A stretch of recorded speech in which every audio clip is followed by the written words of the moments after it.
Good evening, ladies and gentlemen. Welcome to another episode of Flipping Tables. This is Tuesday, man. We're about to have another great show tonight. I'm glad you're here. Hit the like button as you come in. Hit the subscribe button. That is free. If you want to give to the channel, you do see the super chat button down at the bottom. So take care of your boy. If you do want to, his Cash App is better for you. That's also scrolling at the bottom of the screen to help with the channel. It does cost money to run this channel. And we have so many great shows and so many different nights. And so I'm glad that you guys are here. Let me know that you're here by way of the chat. I see we have Prince Antoine in the building. This guy's a heavy contributor to this network. So definitely got to shout him out tonight, man. Thank you so much for being here, my brother. Look forward to seeing what you have to say tonight in the chat.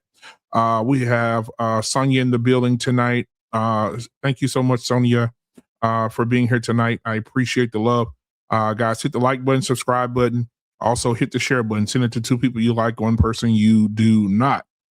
So we can actually keep this thing going. Tonight, we're going to have a great show tonight. I know this is going to ruffle some feathers. I think that in the Black community, these are the things that need to be talked about. I know that tonight, some people that I know that are part of these fraternities and sororities are not going to show up tonight. I know that I invited them. So whatever happens tonight is simply based on the fact that of my own free will and my own evidence of what I've come up with here on the channel for tonight. But guys, if you do want to come up tonight, I do have the link in the chat, and you can come up, make sure your camera is on, whether you believe in it or you don't. We would love to have you both people who believe that on the show tonight. All right. I appreciate that. All right. So I want to get started simply by having a conversation. As you guys can see tonight, the conversation is the divine nine, divine or demonic. The divine nine, divine or demonic. All right. We need to have this conversation. It's important that we have this conversation. All right. So from what I understand, I remember growing up in Louisiana. And I wanted to, when I wanted to go to school, I definitely wanted to be in the frat. I definitely wanted to be a Q dog, but I didn't do that. However, as I got older, I admired the Qs. I admired them over all the other frats, and in the sororities. I used to look at the young ladies in their pink and green, and the deltas in their red, and I mean, it used to be a thing of embrace in Black culture. Over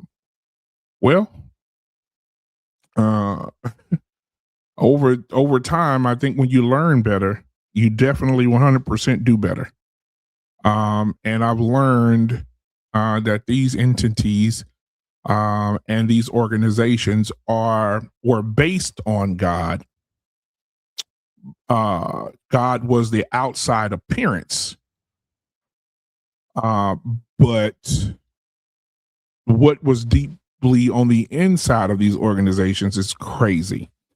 Now tonight, what we're going to explore, we're going to definitely explore why these organizations are not they are not godly. Okay. Now, as we move on, I'm gonna have a few questions for a buddy of mine, a Greek buddy of mine. Can't wait till when he comes up and gets ready. I'm going to bring him up, and I'm going to ask a series of questions to him, and maybe he can help us out because he is Greek, and he's from Greece. And so we're definitely going to have a conversation with him tonight when he's ready. However, we do need to address these things. And I know, like I said, this is going to ruffle some feathers. People right now are hiding behind this stream. And tonight may be a one-man show. Tonight may be just me. And guess what? I am definitely okay with it because I'll rock this thing out just like I would if it was 10 people on this panel. All right. I see the numbers doubling and tripling as you guys are coming in. Thank you for being here tonight. Hit the like button, hit the subscribe button, hit the share button, share with 2 people you like, 1 person you don't. Also give to the channel. If you see the super chat button blinking down at the bottom down there, you can give to the channel, help the channel out.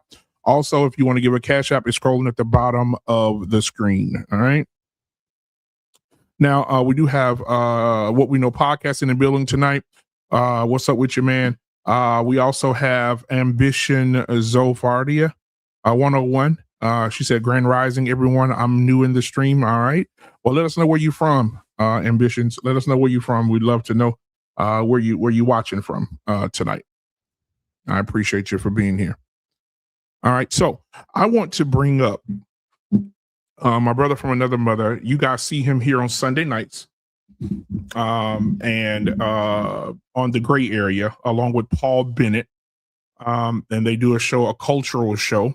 And it's a very good show. If you didn't get a chance to watch it this Sunday, please go back and watch it on this channel on the Black Men Unfiltered Network, simulcasting on the Spartan Network as well. I want to bring up my brother from another mother. The Spartan is here tonight. I do have Peter in the building with me tonight. What's going on, my brother from the Spartan Network? What's going on? What is going on, my man? Long time. Yes, sir. Yes, sir. Hey, listen, man, I have a question for you. I have a few questions for you. But how are you first? How are you? How's your mom? I'm good. She's good. You know, we're still getting through day by day. We're still feel the president missing Alex, obviously, but we have Apollo now. He's driving us crazy, destroying everything around the house you can think of. But yeah. Another part of being that you have a 5-month-old puppy in the house. Absolutely, absolutely. I mean, I'm glad you found another puppy, man, because you lost your baby boy a couple of months ago now, right? 2 months ago, actually. 2 months, yeah. And so, but yeah, so I'm glad you got your baby back, man. Another baby to raise. Now tonight I want to ask you a question. I got a few. I'm going to call out some names to you. And at the conclusion of me calling out the names, I want you to tell me what these names mean to you. But first of all, before I ask that question, can you tell people where you're from, what part of Greece you're from, so they can know the region where you're from? Go ahead. The floor is yours. So I'm originally from a place called Athens. It might sound a little familiar to some people, but I'm in a Pacific area called Peristeri. Athens is the main hub. You know, and it's like the outskirts of Athens, like how you have New York and you have Long Island, similar concept. So I grew up there for 4 years of my life. It's been great. I enjoyed it. The Acropolis, I can literally go in my backyard, says, go like that. Oh, there it is. So ancient artifacts was part of my life, my everyday thing. So seeing the Acropolis, talking about Hercules, Zeus, Spartans, that was the normal for me. Mm-hmm. So that's why talking about all this stuff is just normal. I'm glad to talk about it because people don't know the truth behind it. They see in the Greek gods, they say, oh, they were, demons, all this stuff. It weren't demons. That's what they believed back then. But there is a culture out there, believe it or not, who still believes in the gods. They still go to the temples and pray on that. I personally don't believe in that. And you guys know I'm also Christian, Orthodox, to be specific. So the thing about even the gray area and in this show tonight, I'm hoping to debunk a lot of myths as possible. Because there's a lot of stuff people don't understand about Greek culture. Okay. Now I want to call some names out to you. Okay. Mm-hmm. And then when I'm finished, you can tell me what these names mean to you. All right. So I'm gonna start at the top here. Let's see. Let's see. Let me start up and go up a little bit more here. All right, there we go. I got it. All right, so I'm gonna start these names. I'm gonna say the names. When I'm finished, you can tell me what they mean to you. Apollo, Athena, Hermes, Ares, Demeter. I can't pronounce this one. I don't want to butcher it, but Hephaestus.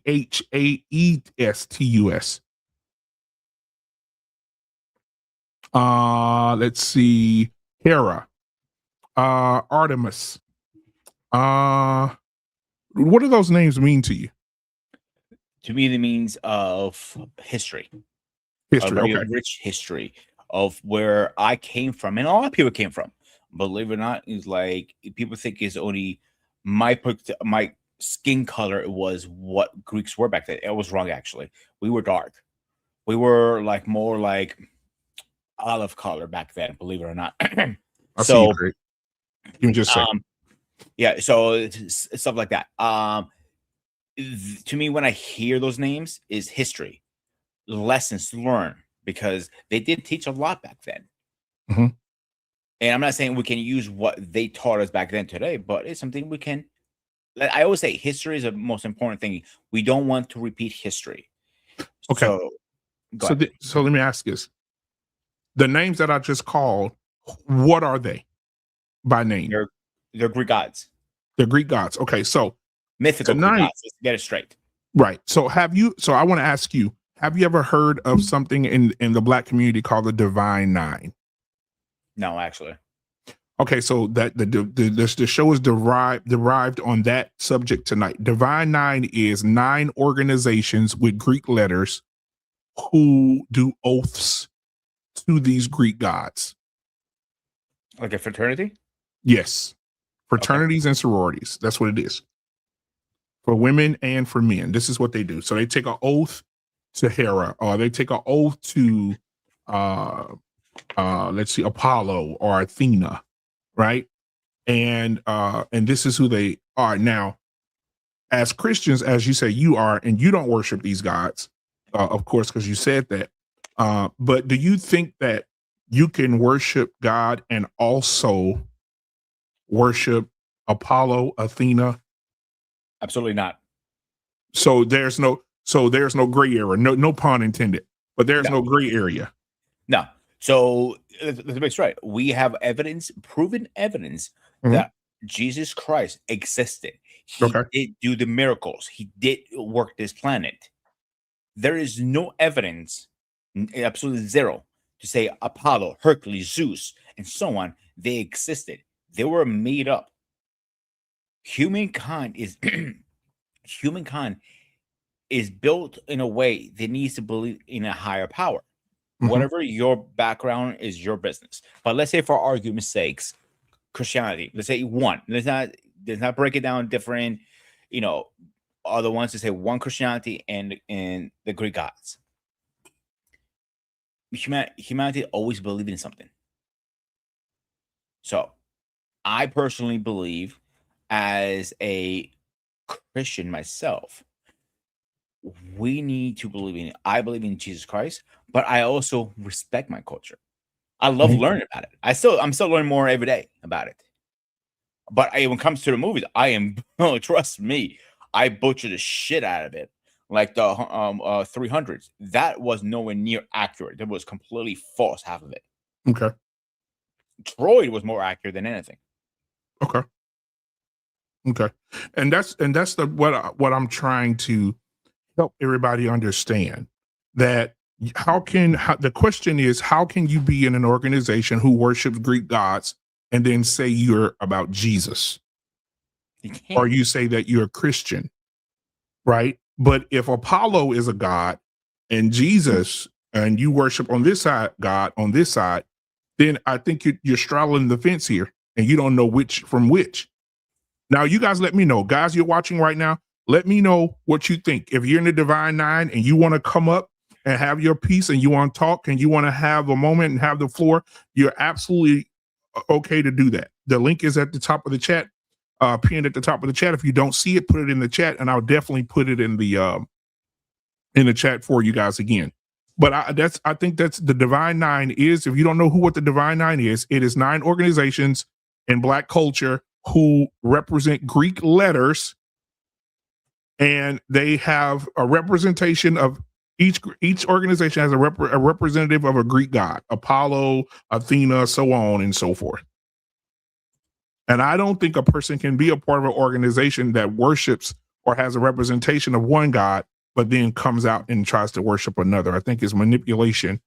And I think a lot of people have been manipulated into it, taking oaths and things of that nature, because biblically, and we'll get into that later, but biblically, the Bible teaches not to take any type of oaths whatsoever with anything. So, but we got a guest in the back, man. I'm going to bring up Craig. I have never met Craig before. He's never been on this panel. He's probably been on a few other panels before. Oh boy, good luck. But I've never met him before. Craig, how are Good you? luck with that one. You've been on with Mr. Boomer, correct? Yeah. Yeah, I saw you on the Boomer, on Mr. Boomer. He does have a theme song, actually, believe it or not. No, don't you bloody well dare. But I will slap that head. But I have a question for you. I will get some furniture polish, Peter, and polish that dome. So Craig, where are you calling in from tonight? UK. You're in the UK? All right, man. Nice to meet you, my brother. So what are your thoughts on what you've heard so far in this conversation? I believe there's only one God. Jesus. Yeah. You've got a load of mythical gods. You've got Greek gods. You've got Hawaiian. Are they Hawaiian? Hawaiian gods and demons, that sort of thing. Right. You got all types. There's plenty of mythical gods, but there's only going to be ever one God, and that's Jesus. Absolutely, I agree. And I don't think that, like, again, I'll go back and say again, and I don't believe that you could straddle the fence and say you could be a part of an organization who worships different gods and then say you worship Jesus. That's plaids and stripes. However, I have a few videos that I'm definitely going to play tonight. From a biblical perspective, these people are talking from a biblical perspective. So they're talking about not so much as demons or that, but they're basically saying that you can't worship two gods, or you can't worship 8 gods. You can't worship. If there's only one, there's only one, as Craig so eloquently put it. So I'm going to play a video, the first video tonight. Let's see. I was going to mention the movie Moana. Mm-hmm. Yeah. I think they're based in Hawaii or something like that. But they went to so much detail and money and effort to figure out the history of the whole lot, like the gods, the demons, Maui, and that sort of thing. Yeah. So let me play this video real quick. And we'll get back into the conversation. Guys, thank you for being here. Hit the like button, hit the subscribe button. If you want to come up, go ahead and please hit the link is at the top of the chat. I'm gonna play this first video. Here we go. Nothing to it. Are there spirits or there demonic forces behind these Greek gods? Yeah. So I feel like there are, because when we come into agreement, right, with them, we come into agreement by way of ceremony, by way of ritual, and by way of oath. Whew. That is what makes it demonic. That is what makes it in direct opposition of the true and living God. Wow. Right? For my research. And I started research because I was like, God, I need an understanding, right? Yeah. And so a lot of people have used the scripture before, put no God before me. Like, I was one of those too. I was like, I'm not putting God before, I'm not putting Delta before God. Yeah. But then when I really look up that scripture, first of all, it's a commandment. Okay. Thou shalt not put another God before me. But when you go into the definition of before, right, in the Hebrew, it actually means in opposition of. So if now I am in oath and covenant, I'm doing ritualistic things, right, under the name of Minerva, then Minerva, this goddess, is in direct opposition from the true and living God. Wow. Ladies and gentlemen, Lost in Translation is in the building tonight. What's going on, Lost? What's going on, sir? How are you? Oh man, good. So as you can see, first of all, I want to get your thoughts, Lost in Translation, as you're coming in. What are your thoughts when it comes to the subject of tonight? Divine 9. If you have to answer the question directly, then you can go into your soliloquy. Divine 9, divine or demonic, what would be your answer? My thing is, why are people divine? Only God is divine. Okay. So come on. Whenever you get a group of people who claim to be above God or above people he created, and I think that's an issue. That's an issue. Even Kennedy said we're against those who take secret oaths, through covet means. I think it was one of his last speeches, and then he disappeared. So I think it's one of those things, man, we probably need to investigate, because we have so many people like that are in positions of power, who claim to be, Christians. You see what I'm saying? Yeah. And who claim to be leaders of communities, that type of thing. So it's one of those situations where it's kind of hard to hold people accountable when you don't know who they're being held accountable by. So that's my whole thing with that. Yeah, I again, I'm gonna get this super chat out the way. Hold on just for you. Prince Antoine 722, $5 super chat. He said it's a shame that Troy didn't do well in theaters, but the story was better than 300. Yep, I think everybody would agree with that. But guys, again, thank you for coming tonight. The Divine Nine, Divine or Demonic. If you have anything you want to say, put it in the chat. If you want to come up, turn your camera on, get good lighting, put your kids to bed, no noise in the background. You can come up and have the conversation on the panel tonight. I do believe I wanted to look up the definition of demonic because I thought it will be important for people to understand what the definition would be. Demonic defines something as relating to, resembling, or inspired by demons or evil spirits, often characterized by extreme cruelty, right, and hellish influence. Right? Now, I'm under the impression that in the Divine Nine, in order to be a part of the organization, sometimes men have to get their asses whooped, beat. Matter of fact, I'm going to see if I can find the video. I should have pulled this video up earlier today.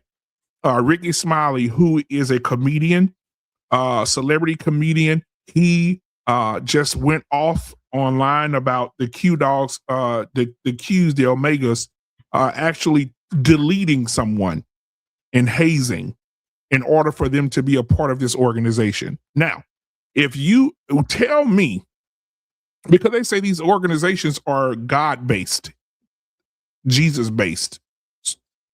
So tell me, when you accept Jesus, lost in translation, when you accepted God into your life, what did you have to go through as a child of God? What did you have to go through in order to be saved? Did you have to go through a beating, spitting? Did you have to go through some sexual things? No, or does anybody have to, do anything to you or make you do anything, or damn near take your life in order to be with Christ? No, I didn't have to get jumped in for Jesus. You know what I'm saying? It's just, absolutely. It's just one of them things, man. You don't have to do that. You come with your own free will and free volition. You know what I'm saying? So you don't have to do any of that. Now, this show is not going to be sexy. Oh, no. Tonight. And the reason why is because, like I said again, I reached out to some Divine Nine people and I sent them the link. I don't see them. And the reason for that is because they know when they come over here, I'm going to be on that ass. Pause. Because we have to have the conversation. Yes, I think everyone has aspired to embrace Black culture. And I think everybody has wanted to see the Divine Nine and respected it, right?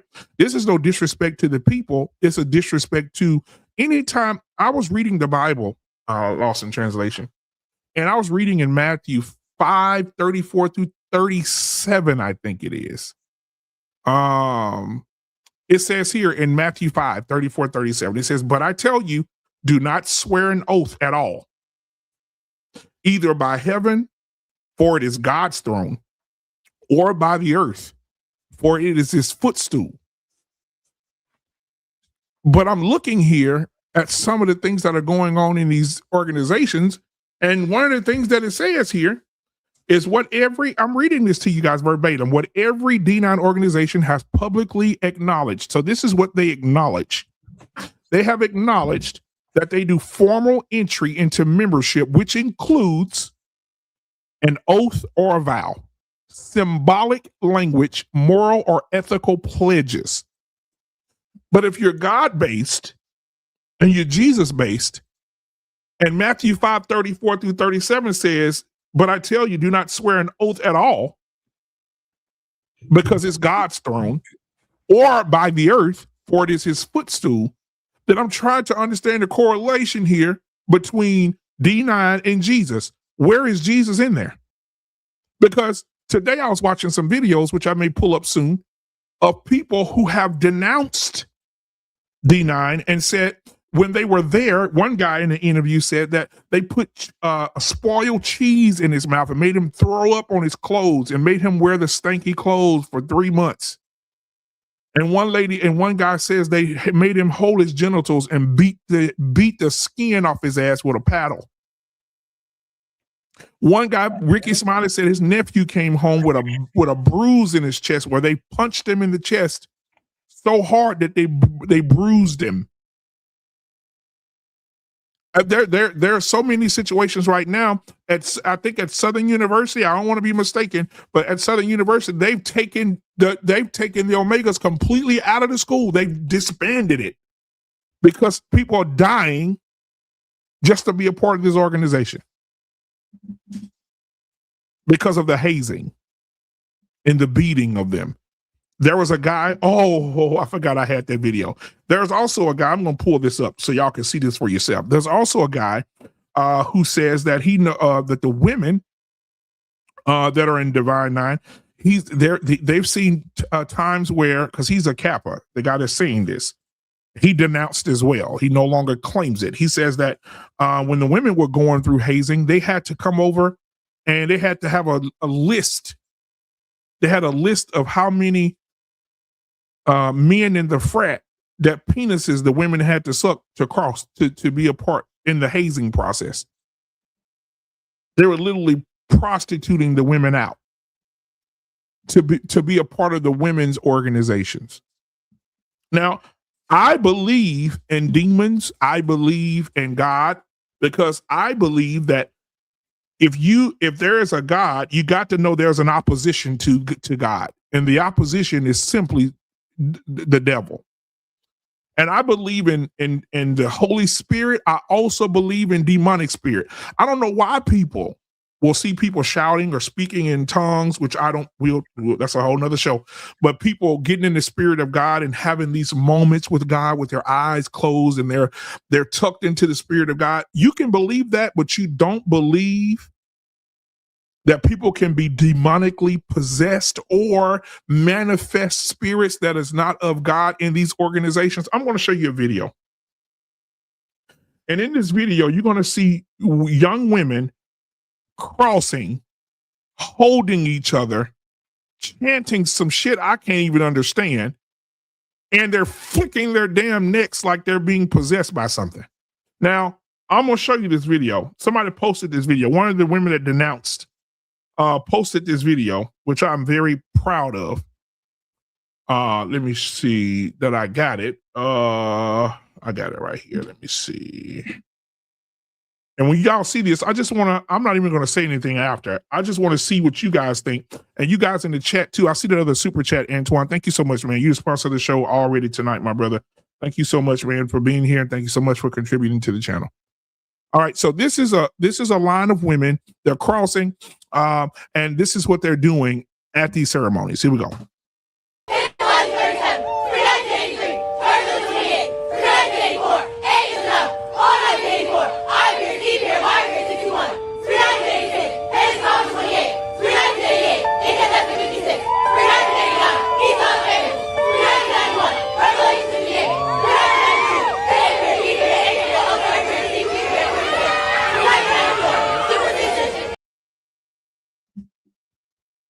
Lost in translation. What did we just watch? I have no idea, but it just freaked me the hell out. Okay, right. You chills, don't it? Lost. Did you see the manifest? Did you see it? Comment. Lost. What are your thoughts? Here's my thing. What I saw was a bunch of women who are afraid. You know what I'm saying? They were doing some kind of chant, incarnation, or incantation, or something. And to me, that is a group of people who are afraid. You know, God says he does not give us the spirit of fear, but of a sound mind, you know. In this particular situation, they're doing whatever it takes to be a part of this organization. And whatever it is they made them have to do or repeat, they will do it. Now, what they're promised on the other side of that, I have no idea. But I assure you, you have to do all of that and be recorded and all this other stuff. It can't be good. it can't be good. A Bro. good example. I'm sorry, cut you off. I'm Go ahead. sorry. No, go ahead. And a good example is the Freemasons. They go through a similar process, a longer It is, process. yeah, it's very similar. But go ahead.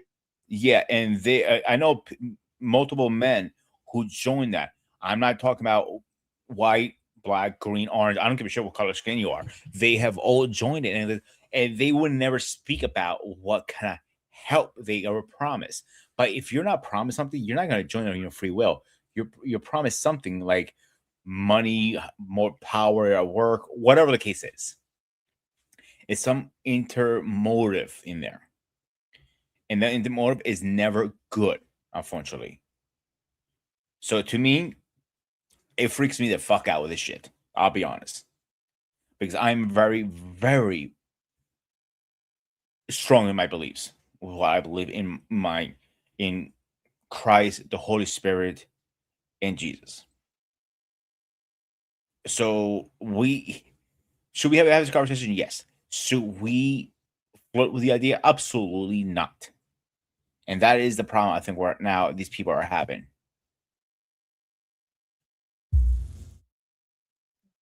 I got another super chat, man.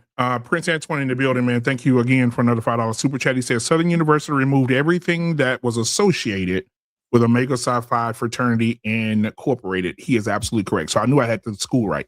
They just shut that down because somebody was deleted trying to become a member. Yeah, died. And this ain't the first time. I didn't know this was this bad. To be honest with you, till you pointed out tonight. Yeah, it is. It's bad because not only that, again, we're talking about oaths. People are taking oaths, speaking these things, being blindfolded, and they have to kneel to tables and all type of shit. I've seen there's women and men online who has denounced this, and they're serious about it. They said it really messes with their religious beliefs. We got another $5 super chat present to him. But I appreciate you, my brother. You a cooking, man. Thank you for supporting the channel. He said the Divine Nine is believed to have connections to Freemasonry and the East. Absolutely 100. Antoine, boy, you cooking. You're absolutely correct. Absolutely correct. Thank you for the $5 super chat, my brother. Absolutely correct. But again, some of the things, like I said again, I'm going to play one more video here because we're going to go through some of these videos tonight because I want you to see what some of these people are saying and some of these pastors are saying. But this pastor in particular he was cooking. So let me go ahead and get him pulled up. Let's see. All right, here we go. Claim to be washed in the blood and also to have pledged to a fraternity or sorority. And anytime you make a pledge, everybody who's in it, if you watch it, you know that if you have pledged, there's an entity, there's a God, there's a name, there is someone that you were talking to. You don't pledge to the air. You don't pledge to nothing. It was directed to some entity, and the Bible teaches, wherefore come out from among them, be separate, saith the Lord. These people, they behave like religions. Mm-hmm. If you don't believe me, wait till one of them die. Mm-hmm. Go to the funeral. Mm-hmm. Only religions give last rites. That's right. That's right. Only religions do things like that. Only religions pray over you and do those things when you are deceased. And yet these people do it. They do it in churches. They have rituals. Mm-hmm. So it is a quasi. It acts like a religion. It behaves like a religion. And it is indeed a religion. And you're into something that, you won't even tell us what you said to become a part of it. But if I ask you, how did you get to know Jesus? You'll tell me that. See, you'll talk about that. What did Jesus do for you? You'll talk about that. Okay, you're in a fraternity. What did you say? You're in a sorority. What's the words of your pledge? They won't talk about that. Wives won't tell their husbands. Husbands won't tell their wives. Now, that has no place in the Christian church. Lost in translation. You can roll in first. What you think? Well, here's my thing. The pastor's correct, man. You can't be married to somebody and have secrets. You see what I'm saying? You just can't. It goes against what God has said, man. When you put two together, you become one. So why is one still holding secrets that the other one doesn't know about? That causes friction. You know what I mean? And I think that's probably the reason why a lot of people have issues with their spouses when it comes to situations like this. They have to answer to someone else. And I don't think that most people are comfortable with their spouses answering to somebody else. And the pastor is absolutely correct. Antoine, you're not coming up, so your video's not coming up for some reason. Because he's frozen. Oh, okay, yeah, he's frozen. Okay. What are your thoughts, Sparta? From what you heard so far, and Craig? I'm gonna back up also a lot of this and agree almost 100% everything. I'm just gonna add a little more to it. Anytime you're adding secrets to any marriage, it's doomed from the beginning. If I cannot be open to my wife, to my fiance, to my girlfriend, whatever she is at the moment to me, 100%. It's not if it's going to end, it's when it's going to end the relationship. When secrets are involved, you're just asking for trouble. And this fraternities has nothing to do with marriage.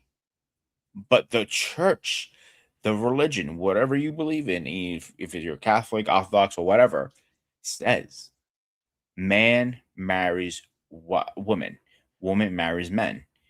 Both have kids. Tell me where that says in any fraternity. Because it doesn't. And then we wonder why we're having all these issues in our world right now. Why are we having all these problems? Why are we divorcing? Why are we separating? Why are we having a lot of DVs out there? Maybe we should point the finger at something else. Maybe we'll fix the problem like that. Would you believe that probably 80% to 90% of Black pastors or lead pastors at churches are in these organizations? I believe it. Wow, that's a lot. And not only that, the people who they have in charge of command of things at the church. Yeah, head of security, well too. Deacons, choir members. I've been at church. I've been in a church where when it comes around, everybody, all the frat and all the sororities, they have on their gear, their jackets. They have the Greek letters. They have all this in church.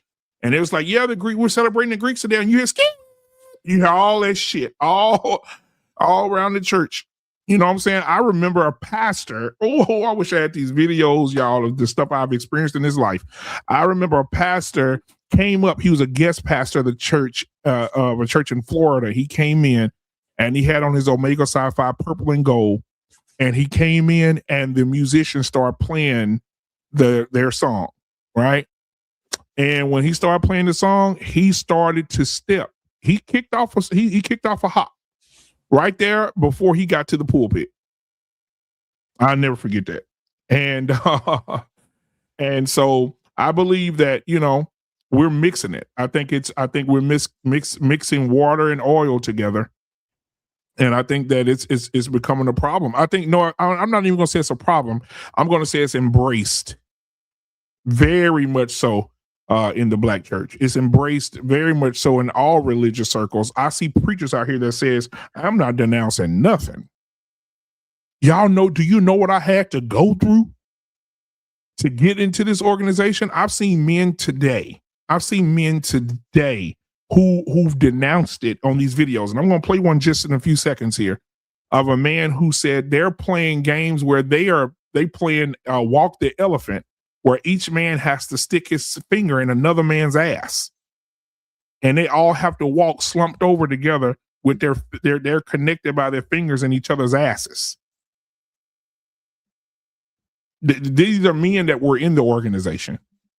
I recall a man saying that he was trying to be a part of one of these organizations and they spit an egg in his mouth. And everybody that was wanted to be a part of the frat had to spit the egg in each other's mouth all the way to the end. And the last person had to spit it out, swallow it or something. Like these grotesque things that are doing that are happening. Trey, I would love to have you up here. These grotesque things they are doing to have you a part of these organizations is sexual in nature. It is not natural.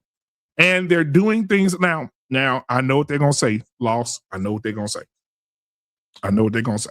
I know what they're going to say. We donate to the community.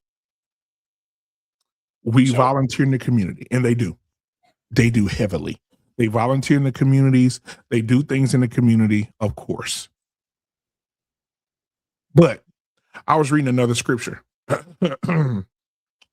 Isaiah 5:20, it says, woe to those who call evil good and good evil, who put darkness for light and light for darkness, who put bitter for sweet and sweet for bitter. You could do all the good work you want to do. Let me give you an example. The devil is the choir director. He was the guy. He was over the music, right? Before he got kicked out. I know one thing for sure and two things for certain. The other night I was watching the Grammys. Me and my baby was over watching the Grammys. And Lady Gaga came on stage in this demonic ass outfit. And I said, baby looked at me. She said, baby, that's demonic. Look at her. And if you go look at that performance, you'll see that she was manifesting something, like she was bringing it on to herself. And all of a sudden, right in the middle of it, her body just started to do this in the middle of the damn performance. And I caught myself saying, damn, that is so damn demonic. Wow. But guess what happened, Lost? What? The devil got me. He grabbed me. Let me tell you how he got me. The bass player and the lead guitar player did a walk down, and they brought the walk down right back up.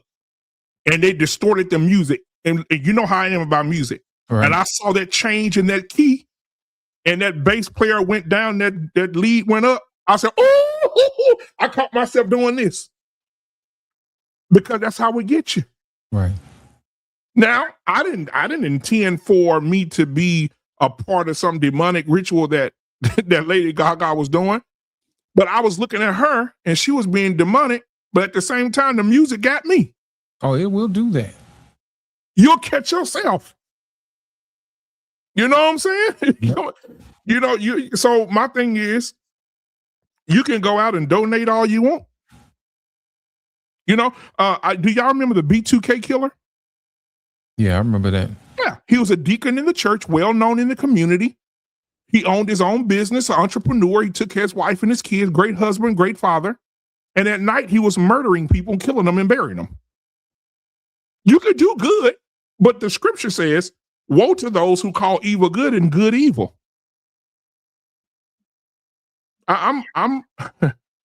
There's another scripture that he said, here it is, Matthew 5:33 and 37. I read that.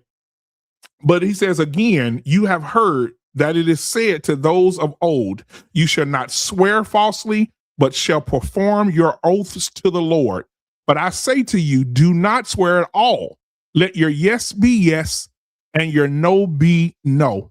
Anything more than this comes from evil. Jesus explicitly says, do not swear oaths at all. No secret, no symbolic, no ceremonial. Now watch this. I'm going to go back to my research I did here on the D9 here, because it says here, one the things that they put out in the public that they do. One of the things that they do, lost in translation, Craig and Sparta, it says here that what every D9 organization has publicly acknowledged. Initiation ceremony, which includes oath or vow, symbolic language, moral and ethical pledges. Wait a minute. Wait a minute. I know I'm not stupid, because I know I just read because they say these God-based. They say these are Christian organizations. This is what they say here. One of the things that I put here in ChatGPT said it's a Christian organization. And it says, again, in Matthew 5:33 and 37, if you guys want to follow along that are watching, again, you have heard that it was said to those of old, you shall not swear falsely, but shall perform your oaths to the Lord. But I say unto you, do not swear at all. Let your yes be yes, your no be no. Anything more than this is evil. Jesus explicitly says, do not swear oaths at all, not secret, not symbolic, and not ceremonial. Now, correct me if I'm wrong. Didn't we just hear something say ceremonial? Didn't we just? Matter of fact, I know somebody think I'm lying. And that's why I'm going to share this screen and we're going to read it together. Because see, tonight we're going to flip some tables tonight. I don't care who get pissed off. Catch me outside. Let me see. Let me share the screen real quick because I think it's me. Where is it at? There it is. All right. So let me share the screen with you guys. Okay. Is that too small? Do I need to pause? Yeah, I want to bring that up a little bit. Okay, hold on, just a second. Pause. All right, I'm getting it right. Your left control button and scroll wheel. You can zoom straight in that way. There we go. Can you see it now? Yeah, it's getting bigger. That's it. That's good. Okay, what's with you guys bigger and smaller tonight? Pause. Yeah. Damn. Jesus. Law said it's getting bigger just right there. Okay, but anyway, so if you read here, it says here, what every D9 organization has publicly acknowledged. This is ChatGPT, ladies and gentlemen. Okay. It says, let me get hold on, my boy JT just came in the door. All right. So it says here, I want to make sure I go back up. It says what every D9 organization has publicly acknowledged. Does everybody following me? Yep. The first thing says initiation ceremony. What does it say after that? It says includes what? Can you read it for me, Lost in Translation? I don't know how to read. I don't know how to read. Formal entry into membership includes an oath or vow, symbolic language, okay, moral or ethical pledges, okay, not public, content, not disclosed. Oh! Now let's go down because I got a scripture down here. I want you to read it to me. I want y'all to remember. I want y'all to remember what Lost just read. Okay, but I have a scripture down here at the bottom. Now, can you read that, Lost? Matthew 5:33 through 37. Jesus speaking. Again, you have heard this. You have heard that it was said to those of old, you shall not swear falsely. Okay. But shall perform your oaths to the Lord. Okay. But I say to you, do not swear at all. Okay. Let your yes be yes and your no be no. Anything more than that comes from evil. Now, what's the key takeaway from this? Can you read that for us? It says Jesus explicitly says, do not swear oaths at all. Not secret, not symbolic, not ceremonial. Oh, okay. So somebody in the chat, thank you, Susu. Susu says, just read the scripture, no inference. Okay, absolutely. So let me scroll back up just a teeny bit right here. Okay, Matthew 5:33 and 37. That's what it says. Do not swear an oath. Let your yes be yes. Let your no be no. Anything other than that is from evil. How can you say I love Jesus and worship these gods? Now, I definitely want to scroll up just a little bit more here because I definitely want you to read this Lost in Translation because I lost my ability to read. I don't know what happened to me, but I want you to read these to me because he says to God, right? So we're going to talk about God here. We're going to talk about God because earlier Craig said there's only one God. That's what Craig said. Okay. I happen to agree with Craig. But here we go up here. It says here, these are the Divine Nine organizations and their Greek roots. If you go to Alpha Phi Alpha, they homeboy is Apollo. If you go to the AKAs, Athena. If you go to Kappa Alpha Psi, what do we got? Hermes. What these are now? I do have somebody from Greece here, Sparta. Are these names are familiar to you? Correct? Yes, sir. And what are these people? What are these people in your culture? They're ancient Greek gods. Oh, I'm confused. So I have Arpane in the building tonight, who is a Q dog. I have Trey that just came up in here. I got JT from What We Know podcast in the building tonight. JT was here first. I'm going to let him stir the gumbo. I'm going to let Trey put it on the plate. And I'm going to let Arpane throw it out the window. Go ahead, JT. What are your thoughts, my brother? Hey, man. Good evening. Good evening. Is my mic nice? Pause. My mic, dog. Yeah. Same thing. Hey, so this is the thing. I'm myself. I've been hearing a lot of this conflict for a while now, for at least like 8 years, about the whole Divine Nine mixed with people that are Christian. I have yet to have heard anyone that is in a Divine Nine that is probably is Muslim or what's the other one that they have the other brothers, the Israelites, right?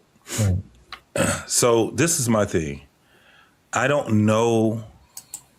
At some point, there was something where it was cool to be in the Divine Nine. First and foremost, if you guys didn't know, Martin Luther King used to be in the Divine Nine himself, along with a bunch of other people of who was also a Marxist, but that's another show. Yeah. So this is where I want to get to. Was that the intention of being in the Greeks? Because now, from my understanding, the Divine Nine was based off of equality, right? In the colleges, because they also have other fraternities before the Divine Nine, but Black folks were not privy to be in those other ones. Matter of fact, they even have a name for them. Our parents probably know the name of the Greeks before you had Divine Nine that the whites had. But my thing is this: were Greeks considered to be Black? I have no idea of why we have that connection with Black folks and the Greek culture. I don't know why we have that. Secondly, like I said, you had more than just Dr. Martin Luther King, but you had a lot of prominent people that ended up being in the Divine Nine. So what I'm asking is it more demonic, or is it just something that was based off of equality? Was the original Greek fraternities and sororities, were they practicing any demonic rituals and things like that? Like what they doing? We know what it ended up being. We see what it ended up being. But was it like that then? And I landed from there because I don't have one way or another. I haven't figured that shit out yet. So yeah, I'm just here for the conversation. Yeah, I'm gonna jump in really fast. The go ahead. ancient Greeks, The Rock, Dwayne Johnson, his compassion, his color skin, that's how most ancient Greeks were back in the day. So maybe that's where the connection comes in. That part I can't really answer, but what I can answer, most Greeks in ancient Greeks, or they weren't as Casper, Friend and Ghost like I am. They were darker. If that makes sense. Yeah, it makes sense, but I'm just saying the consideration of, or the correlation with Blacks, so-called African Americans, where did that correlation come from? I have a professor queued up here that I'm gonna play later after y'all cook that I'll play that gives you the origin. He denounced, but he's talking about the origin of where it comes from, and he's very balanced and fair, so that's why I'm gonna play him. Trey, welcome to the show tonight, my brother. Good to see you. What are your thoughts on what you've heard so far? Wait. Let me finish this one right here, because I heard something earlier in the show when was that that probably was Bart when you were talking about the Masonics. That right there probably is a lot different than what we're talking about with the Greeks, but there is a correlation with the two. I just like I said, when we talk about Masonic, I know a little more about that than I would know about the Greeks. But we can continue. I just wanted to point that out. All right, Trey, what's your thoughts, man? What you want to add to the conversation? What you think? Well, first of all, good evening. Second of all, Martin Luther King had a lot of skeletons in his closet, like his right-hand man being gay and married to a white man. So Martin Luther King is a whole nother conversation for another night, but you should definitely have a conversation about him. Here's the thing with this whole fraternity, sorority, divine. I've never understood it. I know a bunch of deltas. I know some Qs. I know some people. And to me, there's always been a hint of cult homosexuality involved in all of it. There's always been some sort of, and I'll tell you why I feel that way. It was one time there was a friend of mine. He was a Q, and we had to go get some stuff out of his trunk. I was helping him move some things. We had to get some stuff out of his trunk and trunk of his car, and he had this like paddle. It's like this paddle was in like the back of his trunk. And I asked him, like, what's the deal with the paddle? And it was like wrapped in like white tape. I was like, what's the deal with the paddle? Because it was just odd. It was just odd to have a just random wooden paddle in the back of your trunk. And he said, he basically told me, I can't really tell you what that's about, right? But that wasn't the first. That was the first time, and then I wound up seeing it again. But that guy, he was I believe he was a Mason. He wore one of the rings and shit. He's one of the Masons. He had a. There's always been an air of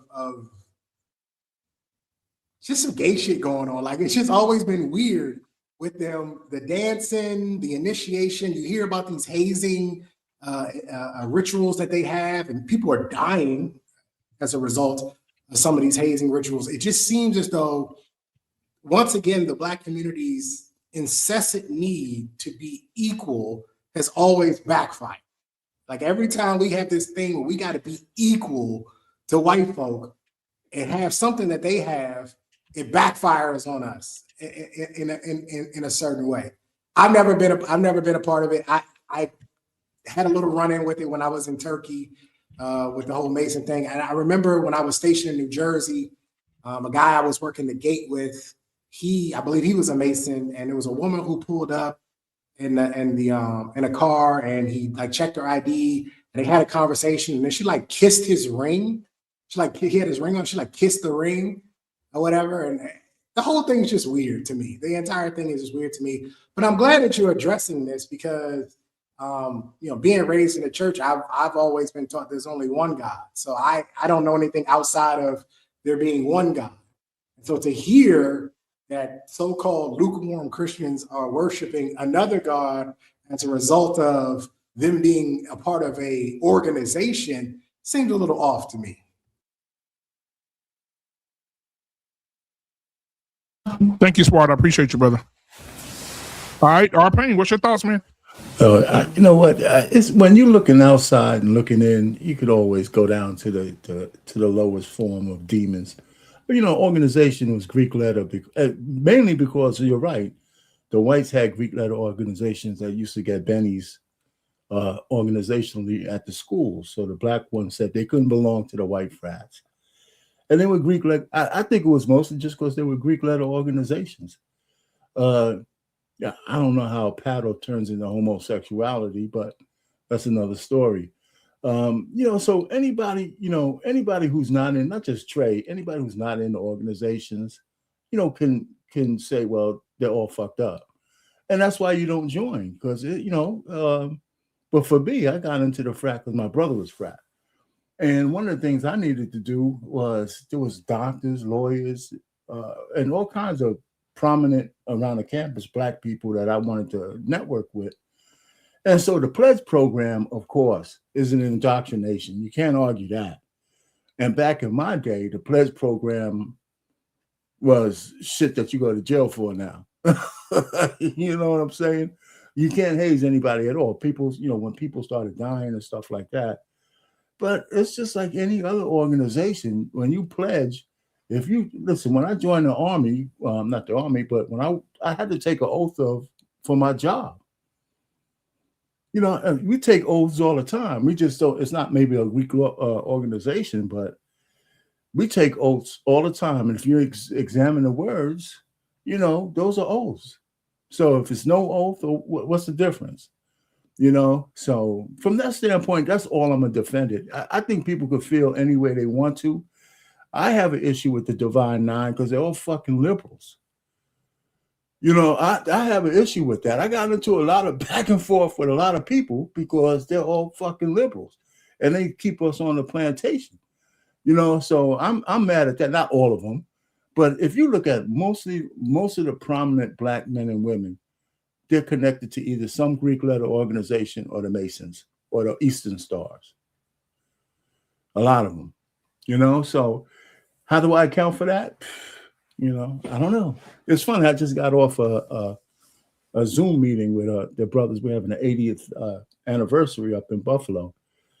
And it was good seeing them because most of the guys on there is from when we initiated the chapter when I was in college. All those young brothers, they're not young anymore, you know, but the legacy continues. So I don't know. I mean, I think people can feel any way they want to feel. So I'm not going to defend it. But I don't think just being in a Greek is the only organization that's anti-God, because most of them are Christians. You know? Can I ask a question? Christians. What exactly would a group of men need with paddles?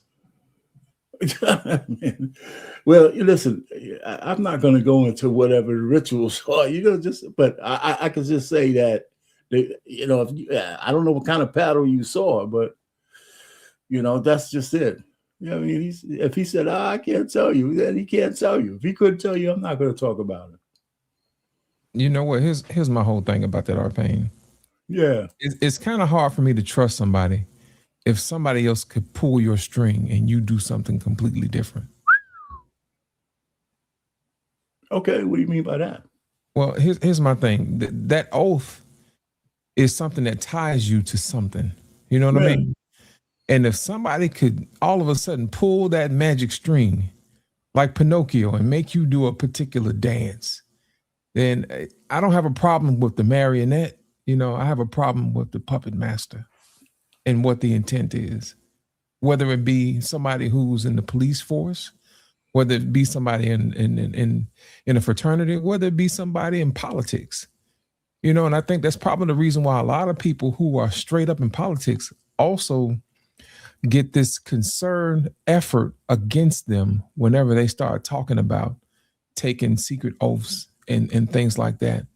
Because if somebody else who are not held accountable by anybody that you know can pull your string and make you do something that goes against whatever everybody else said they wanted to go with, then that's pause for concern. Yeah. That's concealment. Is that limited The Bible talks about being double-minded. And my issue with the church is that they never preach about this. I've been going to church for years, sitting in that front every Sunday, and they never talk about the scripture that black men are for there, because if they did, they would have to address it, and they never address it. You can go to church all day long, and they never discuss that Bible from front to back. Right. And they do it for a reason, because they want to say that, yes, we preach the gospel, this, that, and the other, but you don't preach the full gospel. Because if you did preach the full gospel, then it reveals some things that you're probably not going to be proud of if somebody starts asking the right questions. Well, you know, I can tell you what, a lot of those pastors are in Greek letter fraternities. Yeah, 98% of them. You know, so like I said, I mean, I don't even have that high a calling as they did. I just got into the frat. You got some, it's kind of like, you know, some people call it a gang, you know. Some people call the frat a gang, if you will, because even in some gangs, they have their own rituals to get in. You know, so you have brothers who are not active and brothers who are. And then you have people who will never get into a frat. Like my daughters are not in sororities, because I didn't push that on them, you know, and they weren't interested, you know. So now Arpain, I have a video I'm going to send to you. But I can't play it. Send me all kinds of horror stories about this shit. But I can't play it on here. But I sent it to my homeboy. He wanted to fight. Oh, he was a Q? Oh, yes. And he wanted to fight. It was a room full of Qs. It was a room full of Qs. Right. About 600 of them motherfuckers in there. Right. And niggas in there drunk, they got their gold boots on. I'm telling you, I'm not saying their pants off. I'm not hating on your frat. I saw that one. I'm not hating on your frat, R-Pain, because I wanted to be a Q when I was going to school. I wanted to be in this shit. I saw that one. Right? So let me tell you this. Yeah, I saw the video. Somebody sent me the video. Yeah. I think my brother sent it to me. All the Qs in the room, they in there stepping and shit. And then they pan the camera across the room, and there's a bunch of niggas in there ass naked up behind each other stepping. I said, what the fuck is going on? Yo, man, don't be fucking playing out on cues. That's some newfangled motherfuckers, man.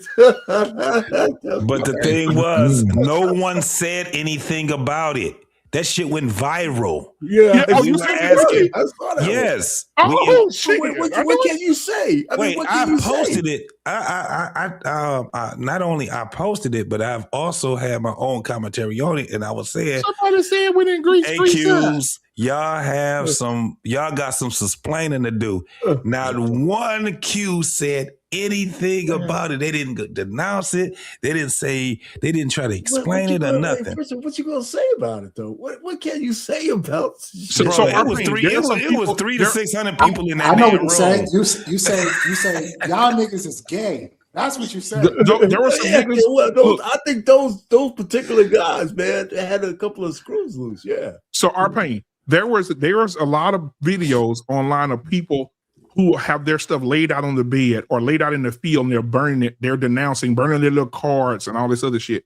And one of the dudes said one of the things that they had to do when he was getting hazed is they had to do a thing called walking the elephant. You ever heard of it? No, I haven't heard of it. Where each guy had to put his finger in another dude's ass, and they had to walk together. Get the fuck out of here. Look at Trey.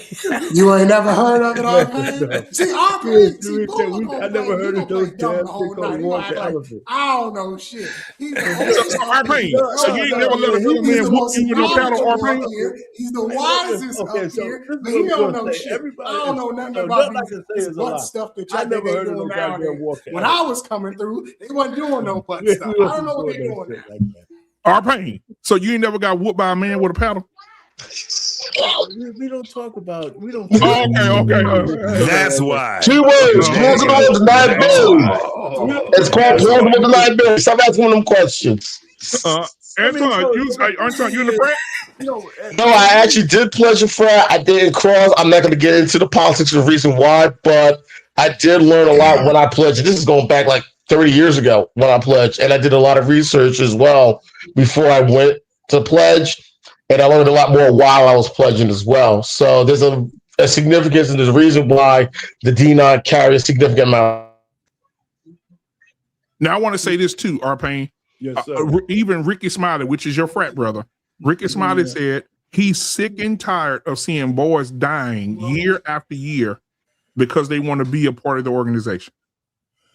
I thought they started throwing people in jail, man, for that. They just disbanded the one in Southern University. No more. They can't even have Omegas no more. People are just signing up now. The pledge programs are completely different now than they were back in my day. Okay, hold on. So R-Pain, would you consider this demonic? I want to play this for you. Okay, would you consider this demonic?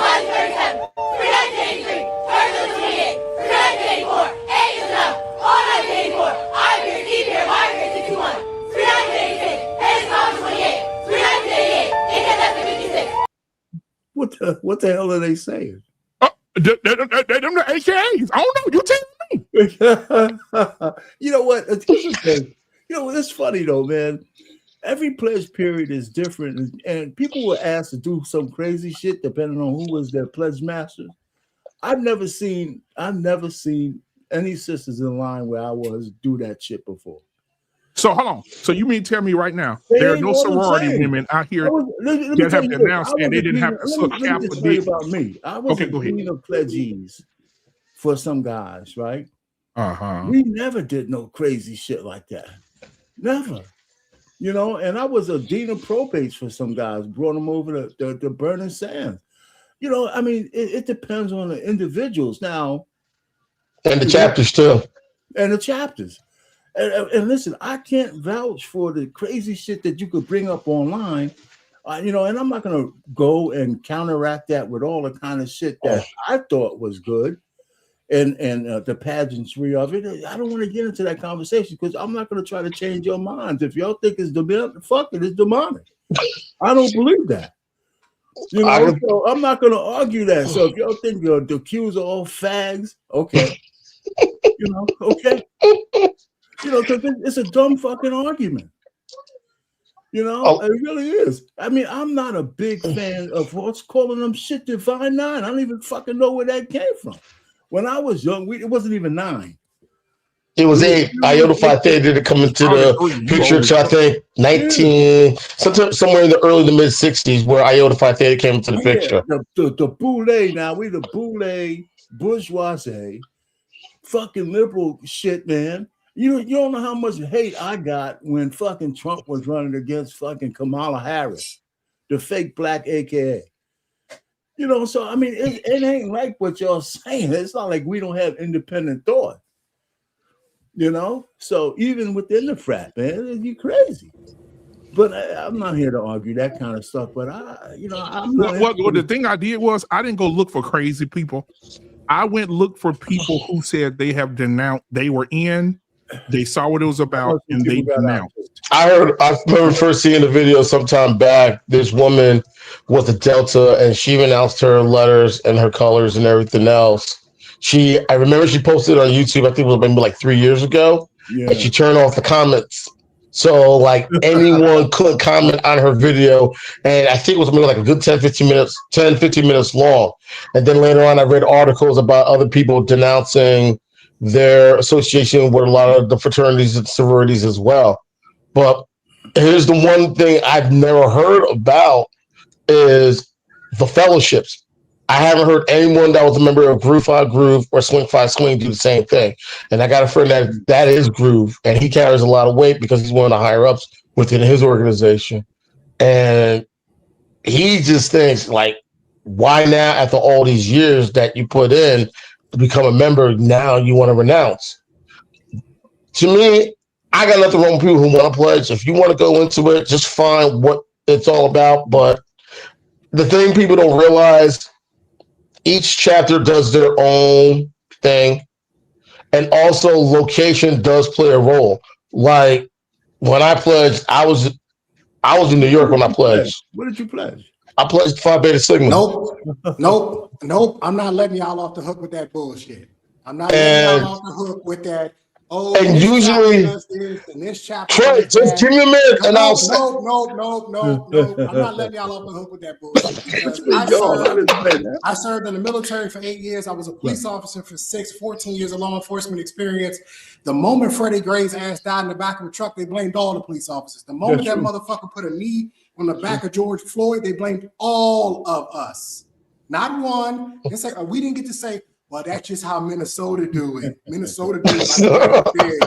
They killing niggas up there. That's just how they do it in South Carolina. No, we all had to take that L because we were all a part of the law enforcement community. So y'all don't get cut. How did you deal with the L though? How did you deal with the L down in Louisiana? Them the gay niggas. We not gay up here in New York. No. How did you deal with the L, Trey? That shit is gay. Period. Okay, y'all don't want to admit it, and that's just the truth. All right, so how did you deal with the L when everybody was blaming police for everything, right? So the point really is you let the things impact you that impact you as millions of frat and sorority people over the years. So defections, gays, all that shit, man, how could that not be a part of it? How could that not be true for some members? It just doesn't make any fucking sense. You know, demonic motherfuckers, all that stuff. That you're saying everybody's that way is crazy. But to say everybody is pristine would be crazy of me. And any organization you could talk about, I could say that there's a portion of them that's fucked up, and it's be enough of them that makes a difference. So let me say this. So the reason that some people are calling it demonic, just not because they're just pulling it out their ass.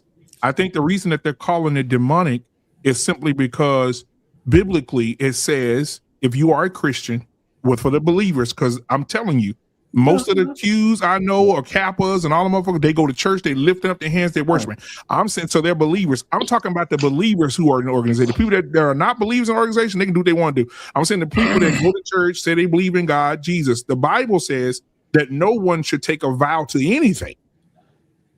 If you're vowing, it's evil. So if the Bible says if you're vowing to something other than God, it's evil, then it would be considered demonic. Yeah, yes or no? That's what the scripture said. What's the difference between a vow and a pledge and an oath of office? That's a good. It's all in the wording. No, I'm serious. It's all in the wording. Let me make it plain. It's a covenant. Yeah, there you go. It's a covenant. Okay, and we know how God treats covenants. Right. So so what's the difference between a vow and an oath? And an oath, the vow is a covenant. Yeah, it is it's a covenant too. So if like we taking vows at a wedding, it's a covenant unto God, which we believe. The vows in the wedding. But he says an oath, because I'm telling you, most people that I talk to that are in frats over the years, they say, "Hey man, when you get in, you take an oath." You said it when you first came in. Yeah, you do got to take an oath. You got to. But I took an oath of when I took a job for the Department of Defense. So so this is the thing. I put my hand up and we took a fucking oath to get the job. Right. So this is the difference. A vow, traditionally a promise made directly to God. It often involves dedication of oneself or possession of a specific act or service, the way of life, such as marriage vows or monastic vows. Now, when you look at oath, it's a formal declaration or promise made to another human party. That's the difference. One is directly to God, right. The other one is to a human party. And what does it say in the book for the whatchamacallit? Does it say oath? Does it say vow? I can't remember. Except for when the oath has God in it. Right. So with God called upon a witness to attest to the truth of statement, oaths are frequently used in legal or civil settings, such as oath office or senator or witness in the court of law. Or in our case, the oath of enlistment. One is legal versus spiritual. That's basically what it is. Now, because in the military, you can swear or affirm. You don't have to actually, you can do either or. Right. So you don't have to put God in there. But I'm thinking take a public office, for instance. Take the presidency. They put one hand on a Bible and they raise the other hand, and at the end of the oath they say, "So help me God." That's right. But we said that also when we took the oath to join the military. Now let me ask you this. Some of you did. I did not. I did not say I swear. I said I affirm. In other words, I make a declaration that I will protect the country from all enemies, foreign or domestic. I did the same thing when I became a police officer. I've never sworn to any other God ever on anything. But I have taken oath, yes, to do my job, of course, professionally. But I've never taken an oath to worship or anything to any other God. I've never done that. JT, let me ask you a question. In that definition of oath and vow, whenever you take an oath or a vow, are there any privileges that person gets for taking that oath or vow? I got a video for that shit. Hold on. Yeah. Both. At least that's what they're looking for anyway, is a positive outcome. Absolutely. All right, so they're looking for some type of benefit. Now, anytime somebody gives you something for something, that means you're required to do something in return. Is that correct? That is correct. Is that how the balance of the scale works? Yes. When it comes to stuff like that. So a greater question is, what do these people receive for taking said oath? And is it a fair deal? So That's great. That's another great question. I'm glad we even come here because I looked up this whole thing of, the organization of Divine Nine and where it comes from and the purpose of it. It's actually to build communities, right? That's the purpose. Even before the Divine Nine came, right? It was supposed to be they call it interhellenic or something like that. Hellenic Council. Hellenic. And this is the whole thing where it's supposed to be able to have what the Greeks and everyone supposed to be able to join once, and commune with each other and things like that. So that's why I came across on this panel saying that I really don't know a whole lot about it. I'm just looking at it right now because I'm starting to see more and more for 9 years, man. I've just been seeing more and more people denouncing, more and more people, bringing things out. We see what it is now, but was that what the intent was my biggest question. So yes. It was basically the original intention was for networking and building a community, like you said. And it also goes back to what was also said earlier. Blacks were allowed to join certain organizations like Sigma Chi, Sigma Nu, Tau Kappa Epsilon, Alpha Chi Rho, Delta Epsilon, and so on and so forth. Black women weren't allowed to join organizations like Sigma Alpha Phi Epsilon or Phi Sigma Sigma or Tri-Sig. That was the reason for the establishment of the fraternities and sororities. It was because it was a form of networking within our community as a whole. That was the original intent. Of the 9 organizations, I believe, if I remember, 5 were found at HBCUs. Let me say this real quick too. So I want to answer Mr. Bennett's question. Mr. Bennett says, so when you testify in court and they add, so help you God, can you refute? Well, when you say, so help me God, we're referring to the God that we all believe in. Now, if they said, so help me Zeus, Athena, then that would be the problem. Yeah, but they right. As somebody who has testified in court on multiple occasions, you do not have to swear to God. I remember seeing a video where Marlon Brando was in a trial, and when he was asked to take, when he was allowed, he had to take the oath. He said that he didn't believe in a higher power, and I think they had to look for an alternative. I think they were looking for an alternative that he could say that would be just to suffice if you had to, for anyone else that believes in a higher power. I remember seeing that. So was it as so it's been said? Or like I don't remember what he had to say. I've never seen the video. Imagine in this times right now, somebody we be like real talk. Let me ask you a question. Let me ask you a question, man. So before you do, can I play this video first? Go ahead. So this video right here is an ex-Kappa who has denounced, and he's talking about from a religious perspective, not no bullshit, but he's talking from like how it really affected him. And I'm gonna let y'all see this. Give me just a second. Let me start this. All right, there we go. Talked about the fraternities and things like that, and my argument was, hey, look, people are like, I'm not bowing to no God, I'm not bowing to no Greek, no false god. I'm like, but you accepted the perks. All right, so here's the thing. I'm Nigerian. My parents are Nigerian. When people that were not believers, or some people that were believers, they wanted children and stuff like that, they wanted some type of riches, they'll go to see witch doctors, they'll go to see these evil people, Oshun, all those people out the river, they'll go to the river, pray they won't even pray. The witch doctor prays to the river person. They give them a few dollars, and then the person makes them have a baby. That person that walks away with the baby will say, I swear I never bowed down to nobody. I didn't even say no words. I just gave him a few dollars and he gave me the baby. But you accepted the benefits. You accepted the baby. And when Satan tempted Jesus, even if Jesus never bowed his head, if he accepted the perks that the enemy offered, it's as good as worship. Yeah. That's frightening. Yeah. Yeah. It just sounds like more hocus pocus bullshit to me, man.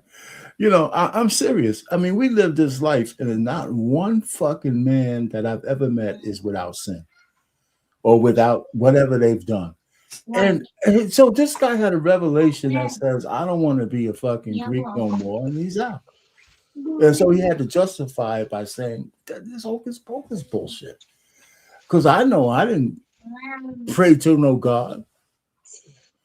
But you accepted the purpose. Yeah, but shit, then brotherhood, manhood, brotherhood, perseverance, uplift, all that shit. Nobody says, you know what, you're going to hell because you became a member of the Greek fraternity, a fraternity in general.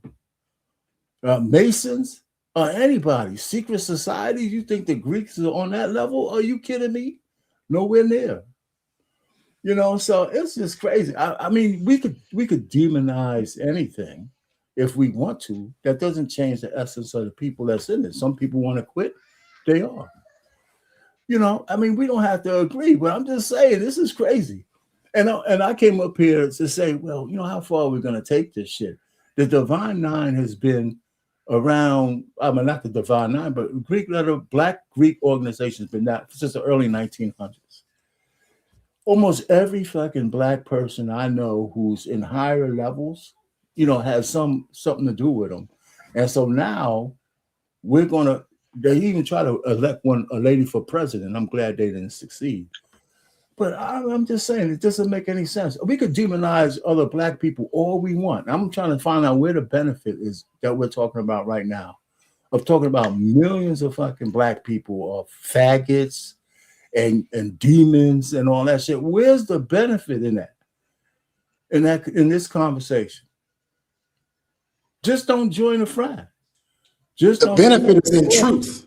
I mean, the benefit is in truth. The benefit is in hopefully younger Black people will see this and see the actual truth.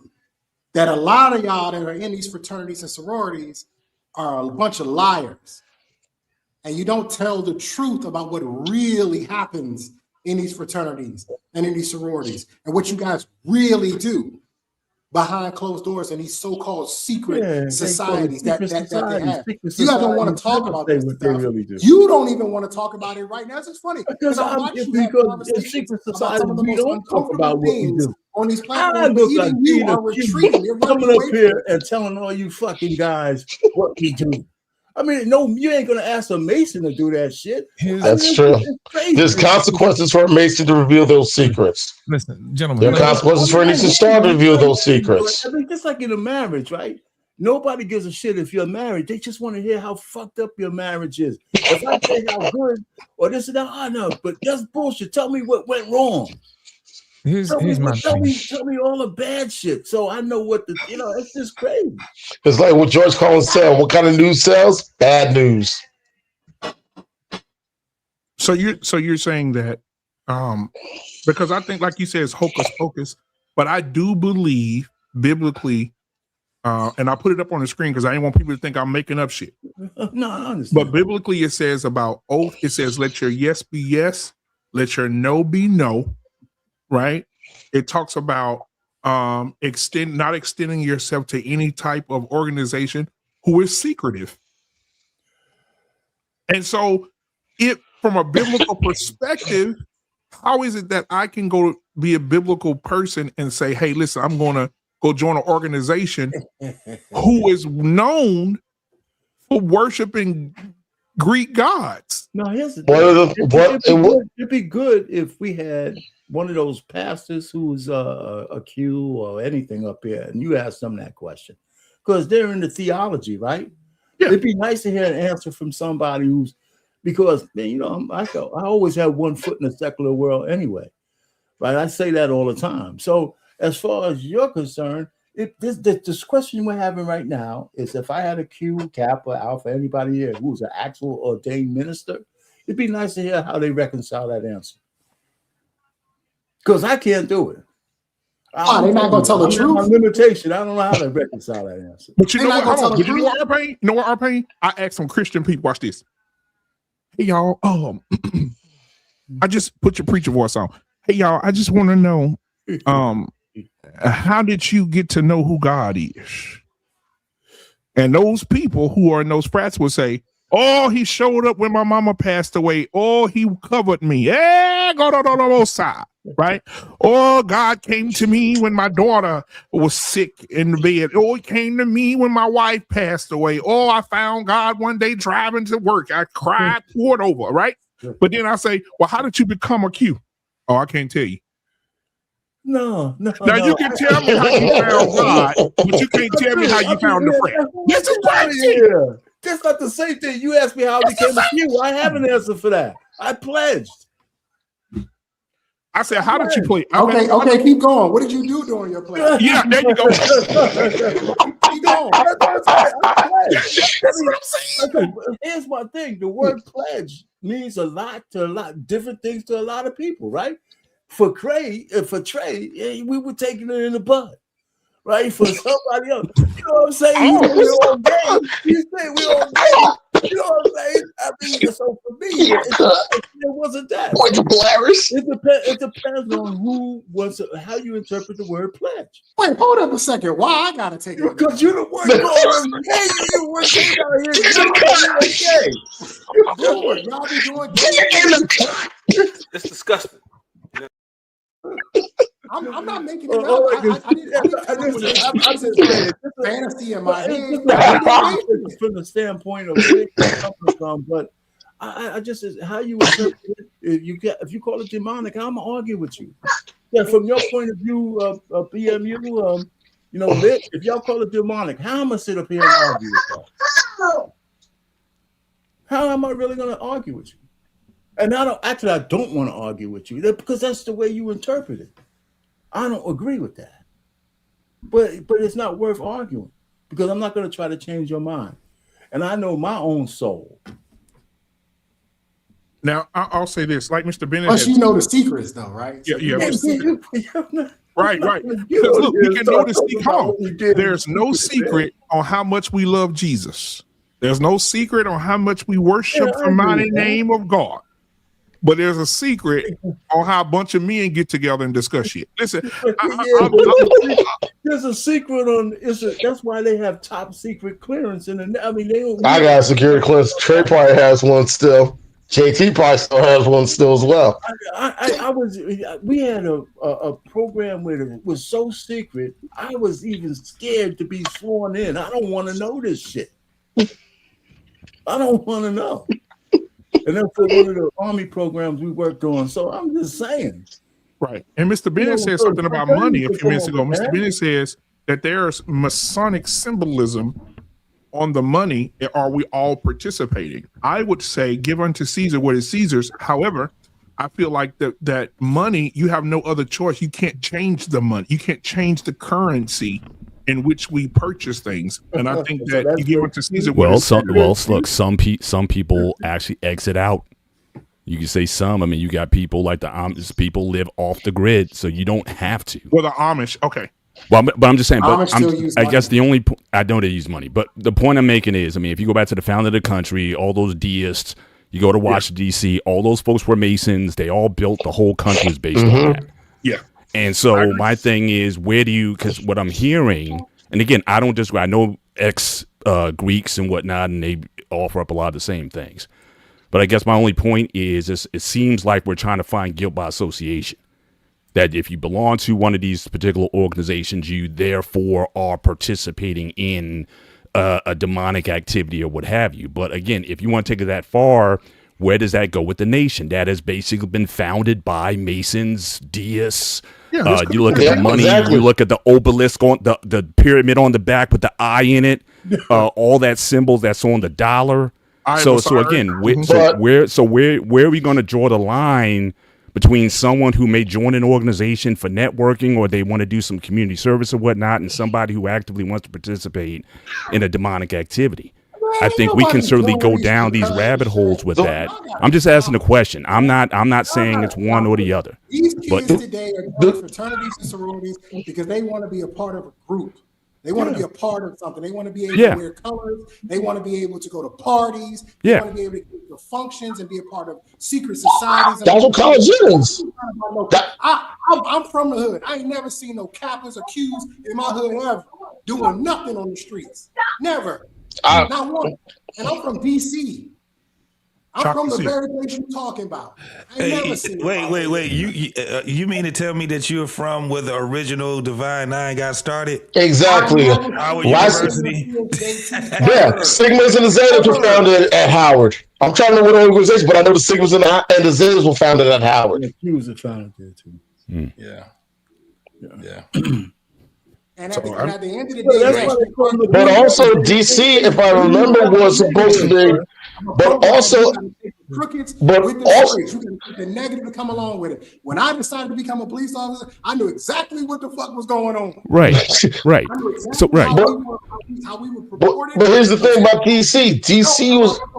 I couldn't go in there and say, well, there's some good ones out here. I know it's good guys out here. You kind of loud, bro. Sorry about that. Turn the volume down.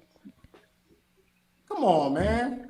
So I get what you're saying, Mr. Bennett, because that was my whole thing. And Arpain said the same thing as far as like when you say, how far do we go? I think we need to go as far as possible, because right now this shit has cost a lot of young folks at the time their lives. Well, certainly the hazing has been. And I remember, at college we had several deaths, unfortunately. Because of that. So obviously there are problems that definitely need to be dealt with directly. But if the just based on the topic of the show, the whole connection to demonic activity or what have you, again, I let people, people can certainly come to their own conclusions there. And like I said, I know a lot of guys. My brother-in-law, he was an alpha, he got out for those very reasons. So, but then I know a lot of people who still in and they still participate. So again, I think it's going to be certainly a matter of conscience. But again, if we want to take this to what you're associated with, and then you want to come up with, well, you're in America, so I got to participate, I guess, in the American system or whatever. And if that's based on, and how many secrets does America have hidden and buried away that we'll never know about, things that happen. So again, I just think that, this gotcha game of guilt by association, I think we can take it to a negative place. But I certainly appreciate people who want to come to their own personal conclusions on it. I'm gonna say this real quick, Mr. Bennett. There's a young lady. I wish I could play. I don't know if YouTube would. I ain't gonna take no chances. But the lady was very graphic on her visual. Like, she said she was a Delta and she's about to cross, and she said, but during the hazing process, they gave her a schedule. And on that schedule, it says you have to give fellatio to at least 3 Kappas before you cross. And I believe that. Yeah, and she said after that, she saw most girls would go in the room with 3 dudes, and she had to have 3 dudes from a frat to have sex with those 3 dudes in order to cross. They had to do a lot of sexual favors. And when I say demonic, I'm talking about in that regard. Like, damn, I got you. Probably the craziest thing I saw was I was away at a business trip, and you had, I guess there were some alphas, and they were holding a function in the hotel. I think it was a conclave. It might have been. I can't tell you. But the thing I noticed was you had this one OG, and he had on the jacket with all of the, almost like a general that's got all the medals on it or whatever. And he came up to this girl who was with her guy, and he smacked this girl on her butt, like just palm smacked it, and just kept moving. Now, this was an older gentleman, might have been in his 50s. This was a younger couple, and the guy's just standing there, and it's like as if he couldn't do anything. And I'm looking at, and it's almost like he's like, because this is whatever in that hierarchy is, he couldn't say anything. If he wants to go and snatch up your girl because of his stats, it felt almost like gang atmosphere. It wasn't like, and I know certainly they put the image of doctors and lawyers and things like that, but I know Trey was saying, I know some street guys who are in these organizations, and they run them like that, because you got your local chapters and whatnot. Some of these guys are straight up, they went to school simply to pledge. They didn't go to school to graduate. They went there simply for that, and by the second or third year they got out, they never graduated. But they brought a lot of that energy there, and that's how a lot of these run a lot of their local chapters.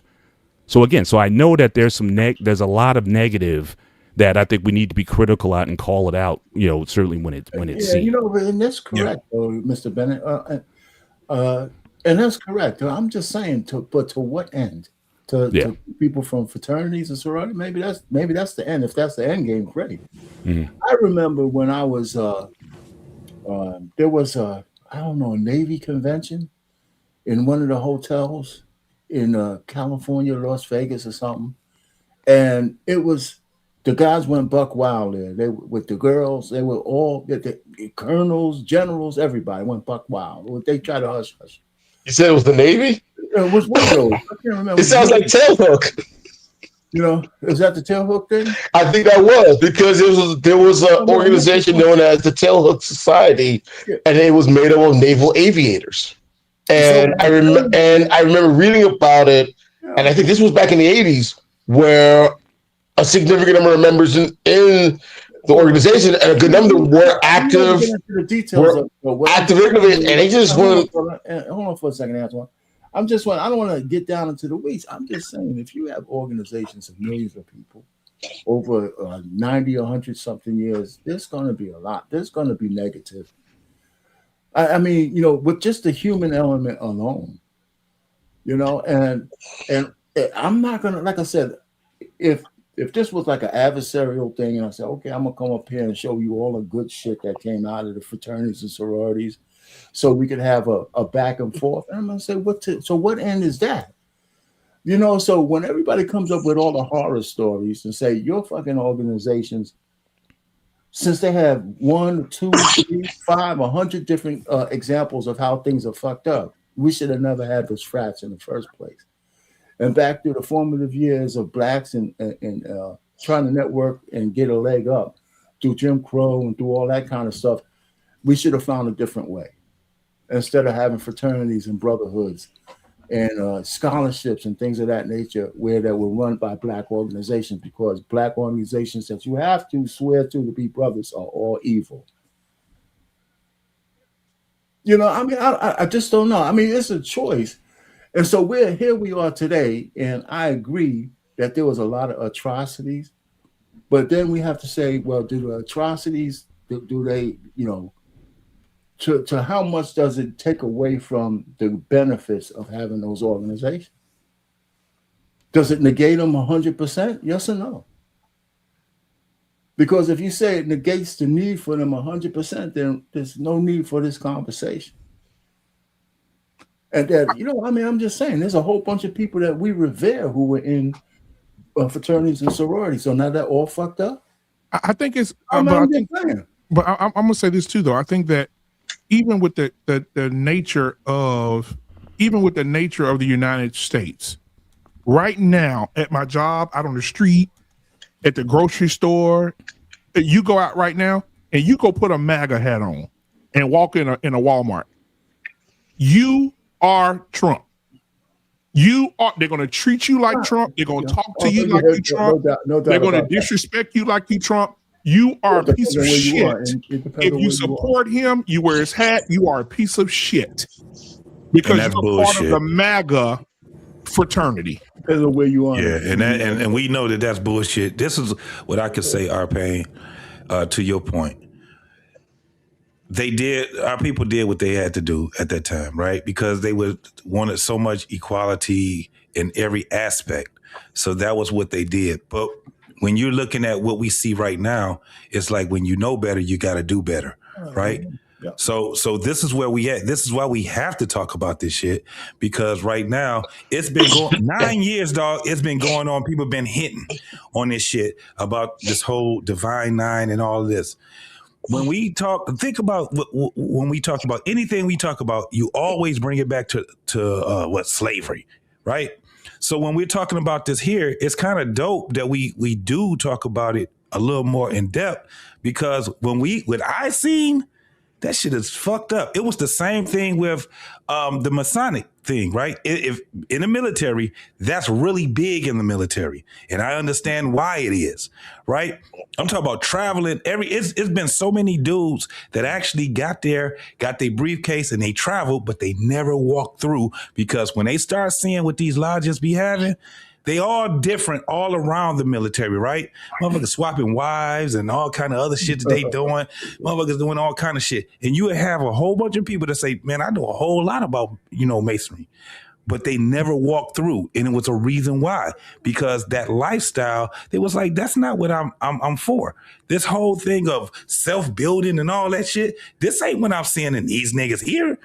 Now, what it probably started out as being is one thing. But when you know better, you got to do better. So when you seeing that people are saying, I'm denouncing, and they're doing it in droves now, you got to say, hey, man, this shit is, it's something that we definitely need to talk about, because you still got young people, 18, 16, whatever. That's what they have. If they're in junior high school and they see all this stepping and motherfuckers doing all this shit, that's what they want to do. And that's what they're going to end up spending. They ain't got no money for tuition, but these motherfuckers gonna get that money up so they can join those goddamn fraternities. I'm not even knowing if they can walk through. Can I ask you a question? Is there a thin purple line in your fraternity? Oh man, yeah, you. Yo, come on. I want to know because when you say what I can acknowledge there's a thin line. And we did protect each other. I can acknowledge that. That's the truth, right?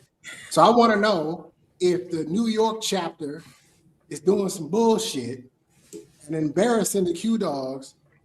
Is there a thin purple line that y'all not gonna call them out and say, hey, whatever the hell y'all doing up there, that's not what we for. It doesn't represent us.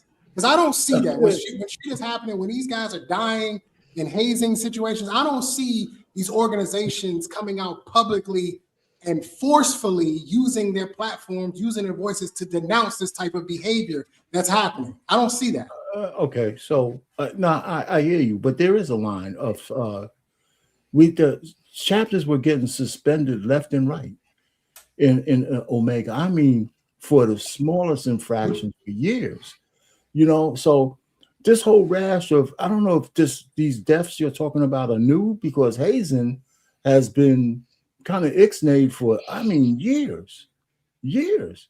It's so much so that the way, if you pledge before the 2000s and you pledge after that, people say you ain't a frat. I heard that too. So they moved off of the hard, heavy hazing. And also, I'm kind of on the side of, maybe I didn't denounce the frat, but I definitely was against this whole Divine Nine bullshit, especially over the last couple of years. So do I call myself a defector? You don't know how many frat and sorority people I have issue with. What if I told you there was a hazing death less than a week ago? Yeah. So what if I told you there was a hazing death less than a week ago? No, I didn't say there were none. 6 months ago. I just say that there were. No, less than a week ago. No, I'm saying I'm adding on to what you're saying. No recent ones. I just think there were no recent ones. I'm saying I could see that because there's there are people down low. As a result, but I'm saying that the numbers have just died on January 31st. I mean, like anything, I bet you the numbers of hazing deaths have come down, depending on what fraternity you're talking about. Boy, you sound like a politician tonight. Is there a new bubble of deaths? I don't know. Because there was a death last week, because I didn't say there were none. I'm just saying, it's not serious. There's millions of fucking frat people out there, man. There's millions. I don't see if one death says this shit is still going on. Yeah, then one death means it's still going on. It's not down to zero. I don't understand. I'm gonna say this, and I don't mean no disrespect. I don't mean no disrespect at all. But I'm saying this, like some of this stuff, like I said, my nephew and my brother in college, neither one of them pledged anything. Right. But listening to the people around them when they band come and they talking about this shit, bro, and they're talking about how niggas can't handle certain shit, and nigga had to hold his nuts up and hold his dick while he get paddled and shit. What the fuck, nigga? How can you say you a man and you bending over letting another man spank you with a paddle? I'm confused like a motherfucker. I don't care who get mad. How can you call yourself a man if you bending over, letting other men spank you with a paddle? Listen, let me ask you a question. I'm confused. I'm gonna let Coach Ferg. Okay, let me get Coach Ferg in here. We got to get Coach Ferg in. But I need to ask this question because there's a lot of tap dancing going on, and y'all know how I feel about tap dancing. Here's my situation. I'm going to cut to the quick, and we're going to eliminate this stuff. Now, earlier I heard somebody say that most people join fraternities to help communities, that type of thing, for brotherhood, camaraderie, or whatever. Black Man of Filth, let me ask you a question. Did you make any of us take an oath to you when we joined this network? No, sir. Okay, so that's an example how you can actually become a part of a network who does and serves the community, right?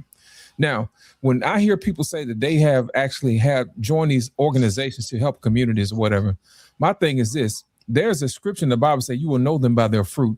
My thing is this. Has being part of these organizations actually bear fruit in the Black community as moving forward or not? You see what I'm saying? Is there any benefit? Is there any evidence of that? You see what I'm saying? So I'm not bringing in the devil.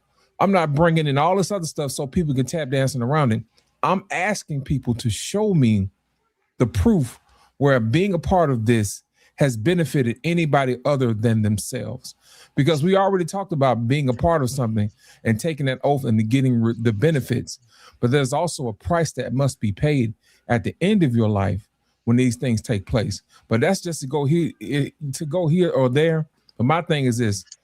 Has there ever been a situation where these organizations, quote unquote, have actually helped us move forward? And if so, are we any better than we are yesterday? That's my only question. Coach Ferg, what's up, man? I heard somebody up here disrespecting my black and gold, man. But I mean, over time, when our players didn't spring of '87, right? And a lot of things that, there was hazing incidents, but it was far and few between. And that was within the women. There was a lot of sororities hazing those girls.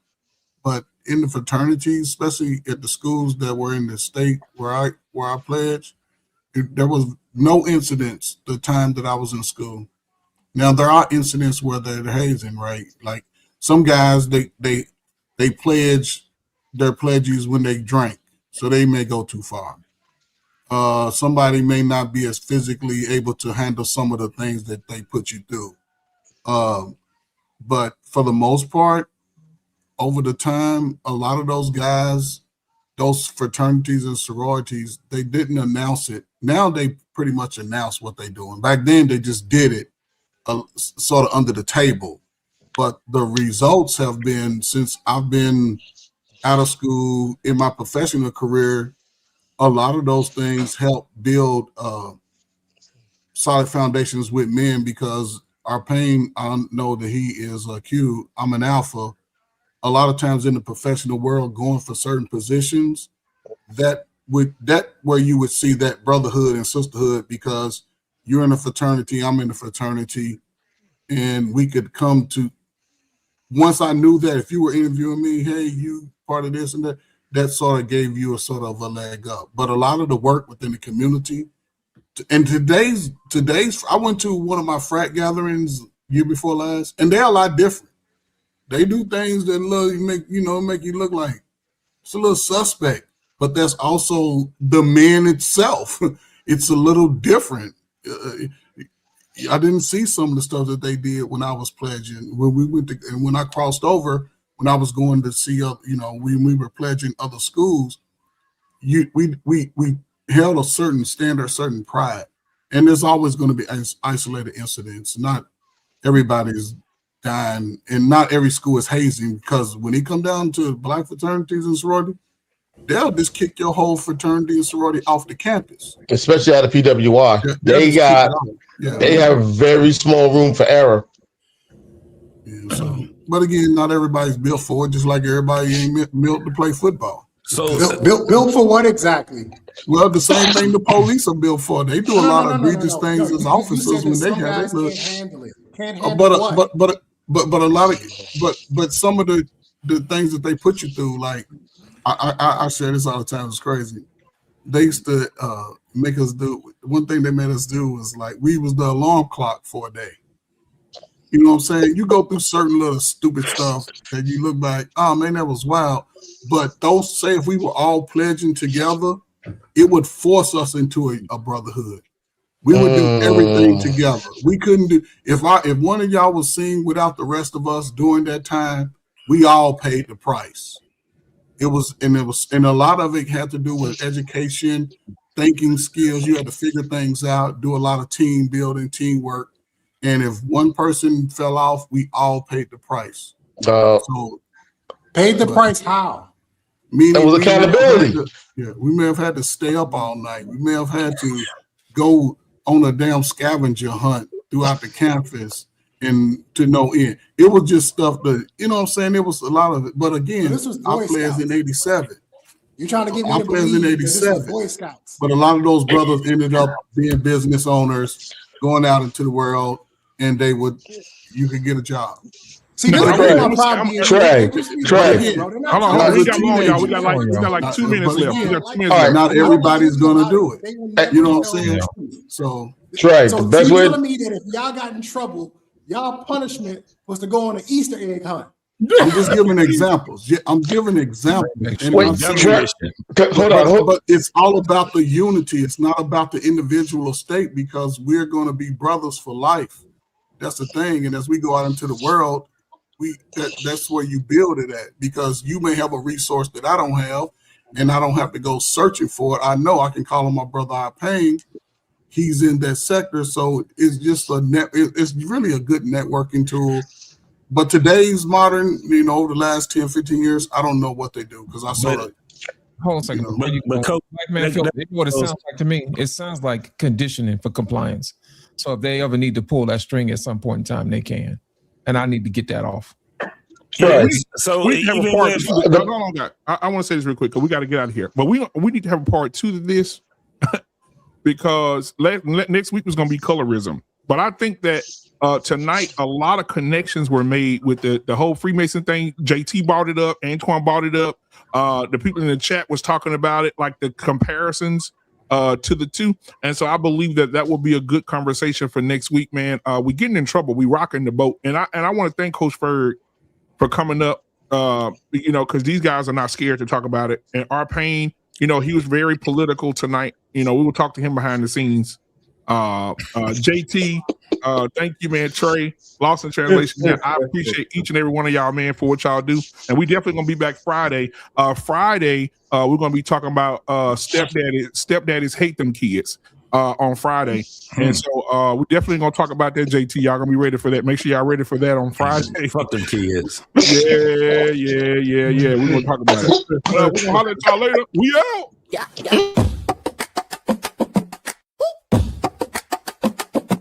Yeah.